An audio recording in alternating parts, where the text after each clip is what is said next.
Okay, if you couldn't tell by the title of this video or that intro, today is all about the hunt for the perfect Audi S4. And like all of my searches, it always starts on Auto Tempest, and this isn't a paid ad or anything, but it aggregates every single third-party site into one, including Facebook Marketplace. So I want to bring you guys along for the ride. You can see it start to finish, and obviously us bringing it home. So to start, obviously we're going to pick our make here. It is an Audi that we're looking for.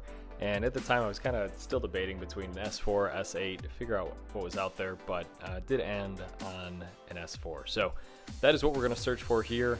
In a perfect world it would have been an RS4, but they're a little pricey.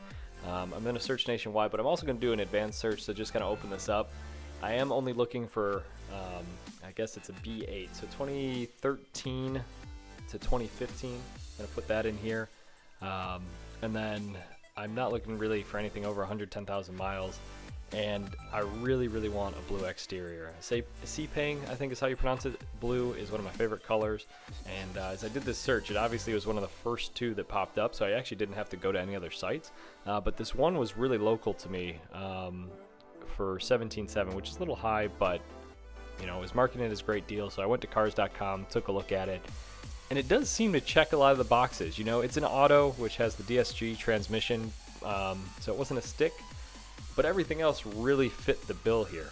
Mileage was perfect, it had a sunroof, fully loaded, and candidly, it was really clean, at least in the pictures, for the mileage. So, kind of went through the whole thing. I do see the intake here, which kind of was a little wary, but we decided to roll the dice a little bit, and I'm pretty confident, and I think you guys will be too, that we made the right choice. So as I go through this, it looks like auto check, price history, everything kind of checks out here. But the next step is obviously making sure that the dealer still has it. So cars.com does this cool thing where they'll actually bring you to that car's, what we call a VDP on the dealer's website rather. So brought it over here just to make sure they still had it, and obviously it's still live.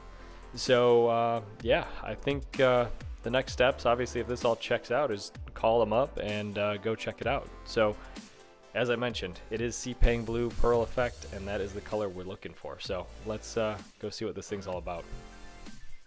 But most importantly, before we go check this out, I do want to take this VIN and bring it over to my appraisal software. This is what I rely on really to appraise pretty much every single car I look at, and just make sure that the retail numbers, auction numbers, everything's kind of in line. And like I said, in my head, I know it was a little high, but let's just use AccuTrade here just to confirm. So I'll go in here, put in the VIN, confirm mileage, colors, and just make sure everything checks out. So it's about 104 rounds on it, and you'll notice all that data changes. But most importantly, Target Auction, if I obviously had my dealer's license, which I wish I did, I could go to an auction, pick this thing up for about 12.4 to probably 13 grand, knowing that the national retail data says it's worth about 15 grand.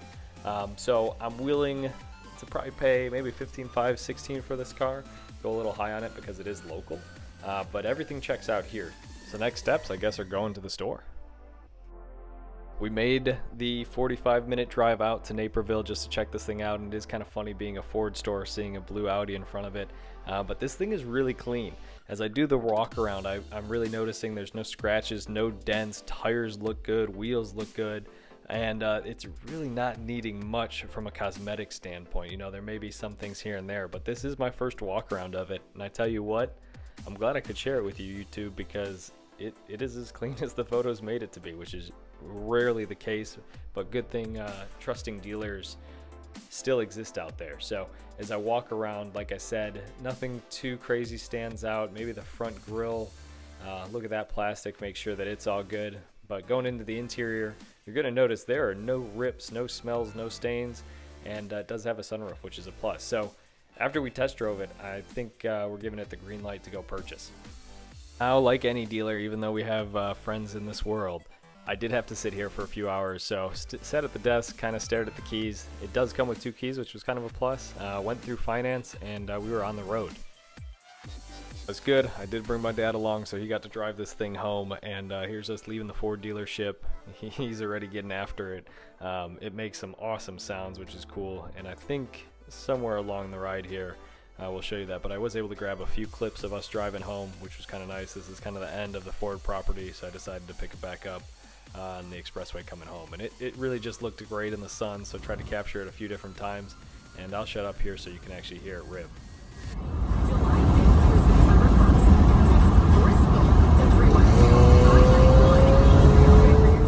Okay, don't judge me too hard. Maybe we got to get some better sound clips, but we did make it home, and this thing is pretty awesome to have in the garage here.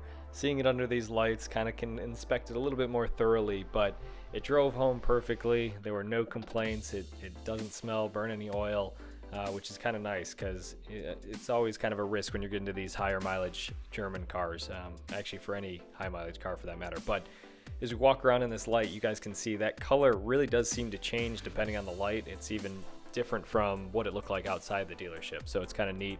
But as we do the walk around here, you know, looking up front, it looks like they have a clear bra on it, so debating on maybe taking that off or not. It looks a little bit older because there is some wax lines on it. The original owner, or the last owner at least, put these carbon front pieces on it. Doesn't look bad. It actually kind of fits the bill a little bit. And as I look, like I said, on this grill, it looks like the plastics may be coming up a little bit, so I might have to replace that chrome. But aside from that, I really cannot see anything wrong with this car. The wheels are some of my favorite Audi wheels made. Brand new all-season tires from Michelin. And you'll see that the body panels are all straight, no dents, no nothing like that. And as we come around back, really just minor things we got to get rid of, like that Fair Oaks little sticker. I really dislike when dealers put their names on it. I understand it, but for anyone that's a car person, you know, it's nice to get rid of that and not advertise anyone else other than the brand itself. So as we walk around, again, you'll notice nothing really wrong with this thing. Really love the silver mirrors that come on S models of this era. I think they did it for like 10 years. Any S models came with these mirrors, and they're gorgeous. We'll get in the interior here. Like I said, it's really, really clean. You'll notice these mats have like a blue, I guess, roping around them. I'm not really sure what to call it, trim around them, but they look really good. And there's these carbon inlays that really just kind of pull out that interior a little bit more. And like I said, it is a DSG auto, push button start, and these seats are super nice, hold you, grip you, and there's no rips or tears or anything. And looking up again, you'll see the sunroof, which I'm really happy to have. And it looks like the original owner, or last owner again, changed out the lights to the bright LEDs, which was nice. As we go in the back, and I don't know why I forgot to mention this, you'll notice the Bang & Olufsen system here, which was an option. So I'm glad that the person who originally spec'd this thing got that. And the back seats really don't look like anyone's ever sat in them, which is cool. As we go around front, I'll pop the hood for you guys so you can kind of see. Again, it's pretty much stock, with the exception of a tune, an intake, and a downpipe. Hopefully I can do this one-handed with you guys. Let's see. Yep. It's weird too. There's only one hood strut on this that holds it up, but the engine is really clean. You'll notice this intake, a breather, and like I said, you can't see it, but the downpipes as well. Overall, probably just needs a cleanup under here, but there's nothing really alarming sticking out, no leaks, no smells, like I said. So I'm pretty excited to clean it up and see what we can do with it. But stay tuned for that journey. I'll obviously bring you guys along for any washes, any mechanical updates, and fingers crossed that this thing lasts for a little while.